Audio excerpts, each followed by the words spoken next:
Hello, and welcome to Doctor Who 50 years ago, the show that looks back to the episode that aired in 1967 and looks at the differences between then and now. And this week, episode 7 of The Evil of the Daleks, the series finale, the one where everything explodes. I am Ben. I am Luke. And I'm Nick. And here we are, and here we go into the news from 1967. On Sunday, the 25th of June, 400 million viewers around the world watched Our World, the first live international satellite television production. The Soviet Union and its Eastern European allies withdrew from participating in it 3 days earlier as a protest against the Six-Day War, but still, television and internationalism moves on slowly. It ends in capitalistic monopoly of the space area, and satellites, which is links with the space race and all that jazz. Thank you, 80s and 90s. But still, it's nice progress. Go on then, Ben. Keep going. Oh, okay, sure. Yes, as I say, politics fights against the development of the television medium, which, as Richard Nixon said once upon a time, reaches them by the millions. And indeed, it does it in the hundreds of millions of people. It links them up to make them watch, and the only way I can link it to context in the modern day are the huge audience figures for global events such as the Royal Wedding in 2011 or the Olympics every now and then. And that is a subject where the entire world brings its family around to watch stuff happen on a small screen. Well, it used to be small. It's not small anymore. A large screen with other people, and it's a bringing together of people. So there. It's not war. Hallelujah. Yay! Something nice-ish, but with a bit of war tinged in it. Yes. And finally, on Saturday, 1st of July, BBC Two began the first colour television broadcasts in the UK. Here we are, we have made it to an advent in technological progress where you can watch things in colour. How mysterious. One of the first dramas that they started airing was Wimbledon. No. was called The Expert, with none other than Marius Goring, who played Maxtable in Evil. Oh. It was the first crime drama. There we are. That's extremely tenuous. Was it that highbrow because it was on BBC Two? I can't find any recordings of it, so I wouldn't know. Of course, it would be wiped. But it goes to show that we've reached a nice end to the news on the podcast. We stop at the advent of colour because it's scary and silly and not proper 60s, which should be in black and white and weird. Yes, and we shall end the news with the fact that technology has now given us colour. Yippee doodle. The one thing we won't have colour in, though, is the final episode of The Evil of the Daleks, although some of us probably might wish it was in glorious colour. But there we are. It's an explosive ending, and I like it. It is a magnificent, tense ending that is truly epic in scope and stake. Yeah, this is one of the longest extended action scenes in 60s Who, and the surviving footage looks great. It must have been a real marvel in 1967 to watch. People at home must have been incredibly impressed. Yeah, they really did justify the killing off of the Daleks for 5 years there. If the Daleks had never come back, this is a perfectly satisfying ending to them. Yes, and to conclude the height of Dalek mania, what better way was there to actually include the little Dalek toy models that were in shops everywhere and use them for the purposes of filling up the Daleks in this action sequence. Nice little extension to culture there. Performances are great. Action sequences are extended and brilliant. This episode is good. Let's find out why even more.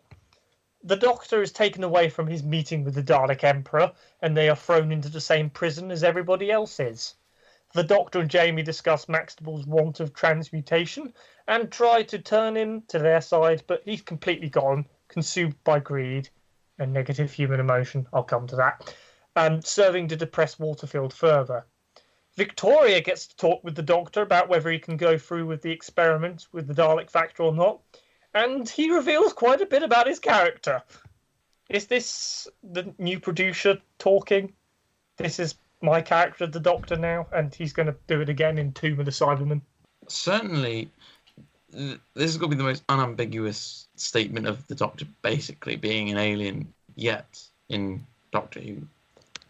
He says he directly says he's not from Earth, and he does act not inhuman, but he does seem a bit more alien, especially in this episode, in this whole serial, than he has been at certain points up till now in Doctor Who. Yeah, but he also maintains the human characteristics of winking at possibly the companions and possibly the audience. So his deception. But... Yeah. Is this a bit where he says 5 lives against the whole planet? Yes. Yeah, so this is also extending this not morally ambiguous Doctor, but he's certainly... It's interesting that line is said. He's very much thinking about the entire bigger picture rather than just people's lives here. He is being a lot more pragmatic than, let's say, I don't know, imagine the 10th Doctor in this situation. I don't think the 10th Doctor would never utter a thing like 5 lives against the whole planet. You know what I mean? Yes, the natural extension of last episode's I don't care what you do to me now. This scene, as you say, is very revealing of the Doctor, and this is definitely the most backstory for the Doctor we've ever gotten in the 4 seasons of Doctor Who to this point. And also the recorder's back. Yay! It is a yay. I find that it's a great symbol of how dark this is. It is only there as a little nod, but it's as though the Doctor's almost distracting himself from his doom and trying to entertain people a little while he's looking around knowing that they're probably going to die horribly. Yes. It's a much sadder tune, and I think that it's a good way of contrasting him from his happy power of the Daleks dancing a jig after regenerating. Good contrast between the 2 Dalek episodes there. Yeah, okay. The loud Daleks prepare an experiment, but one of the humanised Daleks is there, and that disrupts them a bit. Maxtable is lured with the transmutation machine into an archway and is impregnated with the Dalek factor, making him even more terrifying than ever. Dalek humans, oh great. Anything to terrify the kids. What I like is how Maxtable is no longer Maxtable at all. If we look to the Macra Terror, when what made Ben really scary was how he was Ben, but with a new set of ideas.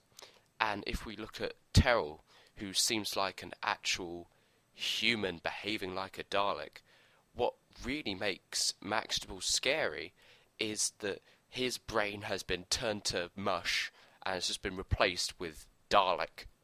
You said Maxtable is completely gone, but I just feel it's an extension of him thinking for himself, taking everything for himself. His greed subsumes him. It's said by Victoria and Waterfield.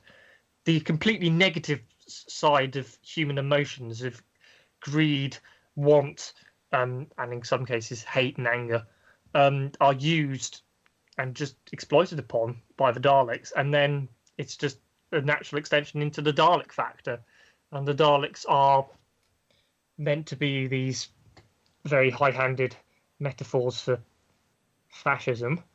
Okay, so it's simply picking up on those sides of him and extending to take over his brain completely, rather than just turning him into mush. It looks like it's turned him into mush, but ultimately it's just making him subservient to those negative emotions, I feel. I see. That's interesting. So when we get to the scene where the Dalek they are chanting as usual, and then the Dalek chant is broken by the human factor Daleks demanding why should we obey this order? Why should we do what you say? And this is an incredible. The show had never really thought to try to treat the Daleks as anything other than just mindless drones for the most part. And so when they do this is incredibly strange and quite unnerving, I guess, for the audience, because you're used to the Daleks just being these, as I say, drones, pretty much. And yet now that now they've been imbued with all the good parts of humanity, they become just like humans. Not only have they got, they now don't just do things unquestioningly. Are you talking about the discontinue work chant? Yeah, I am. Yeah. Okay. And Yeah. This scene, I think, is probably the most pivotal one in the whole episode, because up to this point, the Daleks seemingly have control of the situation, and then at this point, they suddenly realise, no, they have lost control of the situation. This begins the Civil War, pretty much. Yeah, it's desperation mode, which is what allows the Doctor to have the upper hand, which we'll get to. But firstly, Dalek Maxtable creates another archway to process the Doctor, and hypnotises him to do so, seemingly turning him with the Dalek factor. Maxtable takes him to the machine with the Dalek factor, explains it all, and the not-turned Doctor is able to sabotage it by putting in the human factor. Plan foiled with a simple switch of capsules 7 episodes in, is what I've said. Do you not like this? I don't know, really. What Nick's just said is very good, in that it's the tiniest weakness that the Doctor has created, which he then exploits to his advantage. That I like. The whole simplicity of switching one capsule to another bugs me a little, I guess. But then that's what the whole episode's about. Yeah, I think it's a very thematic, simple switch of capsules that works in context if you know what it means. On face value, it is a bit easy, but implementing it is also going to be quite difficult. Visually wise, if they wanted to distinct the capsules, they might as well have gotten rid of the Dalek factor, which had minus on it, and put in the human factor with a plus on it, and that would fully revamp the whole human factor is positive, Dalek factor is negative ideal.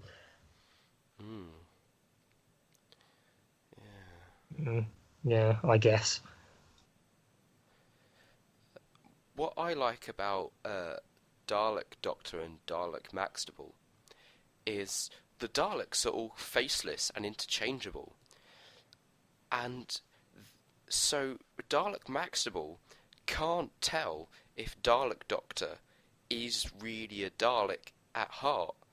They see things on such a face value because none of them have any individualism, and the idea of it is completely baffling to them. So they take each other on face value and expect that obedience. And it's good that it's that certainty of their own power which leads to their downfall. Yeah, it's those kind of fascistic qualities that we see in the Daleks, and is expertly added into the humans with the Dalek factor. That's the kind of thing I was trying to suggest. The Doctor goes to the Emperor, leaving the companions to debate whether they should trust him. And then the Doctor sets up that all the Daleks should go through the archway to make the human Daleks Dalek again. But in doing so, several Daleks become humanised. And then Waterfield decides he wants to duke it out with Maxtable and goes after the Doctor as the humanised Daleks are created. And the Doctor's like, woohoo! I'm about to make things go really bad in Dalek City. When the Doctor is forced to pass through the door that sprays on the Dalek factor, it's really nice that it turns out the reason why it doesn't affect him is because he's not human. As he says, he is not of the Earth. And it's good that idea had already been planted at the beginning by Whittaker, so it doesn't just come out of the blue. It's not. It's actually quite satisfying that that's how he tricks the Daleks, because I guess at this point they don't know what race he is. They just know he's a man who causes them a lot of trouble. It's character affirming, and it doesn't detract from the story of human factor versus Dalek factor somehow, which is quite nice. Anyway, actiony bits. We have human Daleks and normal Daleks. The odds are even. Let's have an argument and a fight. When one of the human Daleks is killed, this is the trigger for them to fight back. And in a few short minutes, a civil war breaks out, everything explodes, and that deals with the Daleks, human or otherwise. And also the Emperor. Satisfying action sequence. What more can we say? What I like about the catalyst of this scene is how the human Daleks see the value of that one life and destroy the supreme Dalek. However, in the very next shot, we have another supreme Dalek just there casually. And I think that's really interesting because it shows a certain individualism and worthiness of life on the human Daleks, whereas the Daleks are replaceable and nothing. When Waterfield says, "Yours is a good life to save," that really sums up how the human spirit works. It's imbuing that with the human factor, you have all these good elements of friendship and kindness and happiness, but in doing so, it creates quite literally a personality, an individual, which can form into a collective as and when necessary, but only for the betterment of everybody. Yay! Good old positivity winning out over negativity. Such a nice concept. As I said last episode, this Dalek Emperor has no gun and no power beyond his simple commands. As a result, there's no reason to obey him beyond the system that the Emperor believes is enough in itself. And it is enough. If that's all you've ever known, you're obviously going to obey it. But then people start questioning it. The Daleks start questioning what's going on, and he has no answer. All he can do is shout, "Do not fight in here!" He can do nothing. He can't even stop the fighting, and he can't even get it out of his throne room. Questioning the authority makes you realise how much of an impotent system it can really be. All it could do is shout based on what you think about it. Authority is not intrinsic, and that's what Season 4 has all been about. It's been about questioning authority and taking it back for yourself. And here we do see the revolution that thematically the entire season has been building up to. We get a sort of revolution in the Macra Terror, but as I said, I question how much of a revolution it really was because the system was still in place. Here, we get the system being actively broken down by the spirit of humanity, and it's good to see. It's what this series has been toying with and wanting to do since, well, the 10th planet. It's brilliant. Yes, absolutely. It's that anti-authoritarian streak that they want to imbue into the younger generation, possibly as a thing against the older generation. But there's also another level to that, as I've said in drips and drabs or continuously. What we've got here is the human factor, all the positive elements of humanity, of emotions and things like that, versus the Dalek factor, the negative sides of the humanity, greed, lust, hate, want, the 7 deadly sins, etc., etc. That connects itself to things which are classified as evil regimes that kill for their own benefits, communism or fascism or extreme left and right. And you can see those as things that people fear and feel like they want to stand up against either with good intent or with ill intent, see Vietnam War in 1967. And you can also see it in 2017 with people wanting to stand up against intolerance, extremism of any kind, or other hate-filled ideas. And it's just the fact that these two concepts have endured between 50 years ago and now, and can be relayed through this Doctor Who episode of good versus evil. Some citations needed. Nick! Unlike you two, watching most of these serials was a new experience for me. Watching them one at a time, rather than 4 episodes in one sitting, feels like a much more authentic experience. Rather than nowadays, when there's an overarching storyline, this feels like it's been a romp through space and time. It's definitely changed a lot between the smugglers and Evil of the Daleks, and I think it's important that it did. The show we have now is heavily indebted to this latter end, and I think the show couldn't have survived as it started season 4. Evil of the Daleks is such a fitting end. The show has definitely reinvented itself by this point. It's even got the confidence, the bravery, to show that they are killing off the Daleks. But it's not done overnight. It's built up over a whole season, and we've seen things develop as we've gone along. And by the end, Troughton has firmly established his own niche, and the show has truly evolved into something brand new. Yep, that has been the entire purpose of this experiment, to look at season 4, see how Doctor Who evolved, and see whether season 4 was crucial. And you've answered that question with a resounding yes. And that pretty much ends the episode. The Doctor, Jamie, and Victoria become the only survivors of the final end of the Daleks for about 5 years. That is the end of season 4. Well, I liked it. Yep. Okay, so Luke, what was your rating for this serial? Well, because this is the sort of episode that I can get my teeth into and come up with all sorts of strange points about it, I'm going to give it a 9. I think someone at the time... I've looked at the audience appreciation figures, and they don't seem that great, but they did repeat it because it was a fairly big story. So I'm going to guess at about a 7, although I think it would have been one of the ones where it's all over the place, and they would the appreciation figures show that they definitely liked it more towards the end, with an obvious dip in the middle. So I would say 8 out of 10. The main reason it's not a 9 for me is that the middle 3 episodes are just a touch weaker, and I feel like could be condensed into 2 episodes. Episodes 1, 2, 6, and 7 are quite good. They're very good. If it was just on those alone, it would be a 9, or very close to a 10. I think people at the time would view this serial.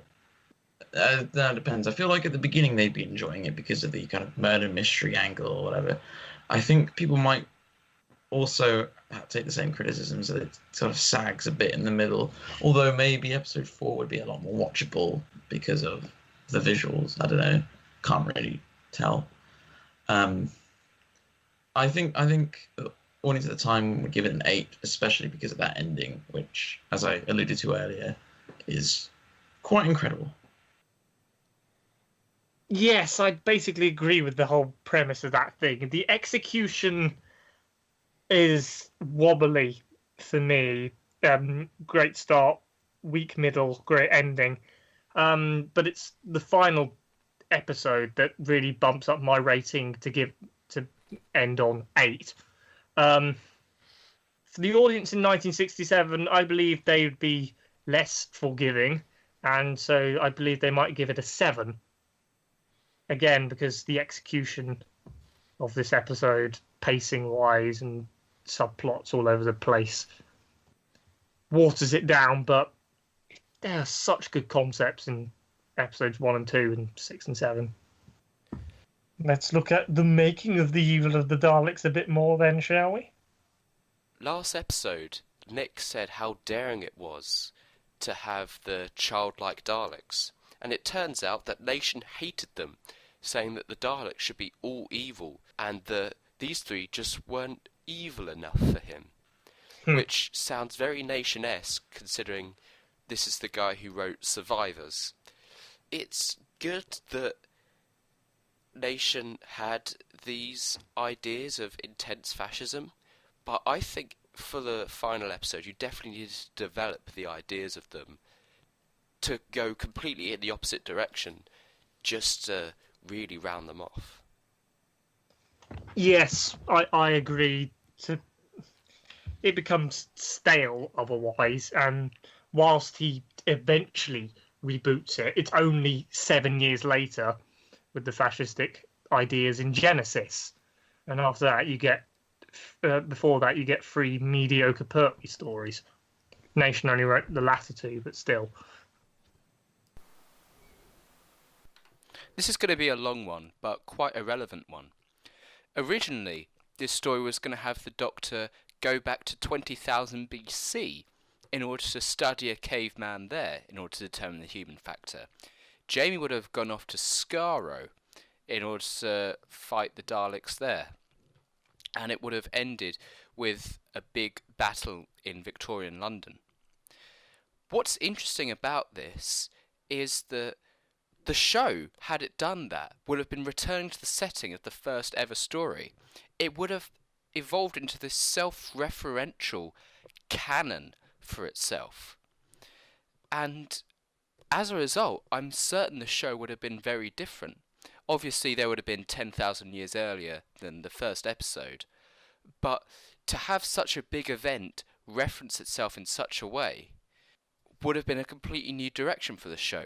It's not until the 80s that we start to get direct sequels and self-referentialism, but by then the show's reaching maturity. I'm sure the show would have been very different had this big story evolved in this way, and had that core mythology to the show where it becomes more self-aware as a result. It would have turned into a very different type of sci-fi. But then, obviously, with the whole concept of it becoming full circle, I can see why they didn't bring it up, in case it gave anybody the whiff of, oh, we've come full circle, we might as well end it now. Although perhaps its success throughout season 4 might have stopped that, but still, it would have opened the door to detractors, probably. It's hard to think about these what-ifs.